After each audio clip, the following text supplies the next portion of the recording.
Dans une vidéo précédente sur la question de l'apologie du terrorisme en France et de la criminalisation du soutien à la Palestine de nombreux individus, dont des représentants politiques, nous nous étions posé la question de savoir si le droit national primait sur le droit international. En effet, alors que le Hamas n'est plus reconnu comme un groupe terroriste par de nombreux pays et organisations internationales telles que l'ONU et que le terrorisme n'existe pas en droit international, de nombreux pays occidentaux, dont la France, continuent de le considérer comme tel. Ainsi, certains d'entre eux, à l'instar de la France, ont violemment réprimé de nombreux individus qui ont soutenu les Palestiniens dans leur volonté de faire face à l'occupation israélienne. Dans l'Hexagone, des personnalités du paysage médiatique ont été accusées de faire la promotion du Hamas et donc de l'apologie du terrorisme. On comprend alors que ces pays se sont appuyés sur leur propre définition du terme terrorisme au détriment des lois internationales qui ne reconnaissent pas ce concept, mais reconnaissent plutôt les crimes de guerre et crimes contre l'humanité.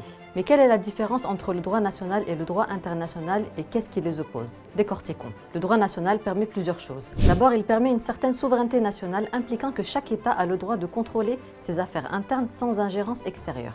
Ensuite, il est adapté aux nations selon certaines spécificités culturelles, historiques et sociales que les lois internationales ne peuvent garantir. Enfin, il protège certains intérêts nationaux comme la gestion des ressources naturelles par exemple. Mais surtout, le droit national doit garantir que le droit interne reflète la volonté du peuple et c'est là que les lois internationales qui garantissent l'équilibre entre les États peuvent intervenir.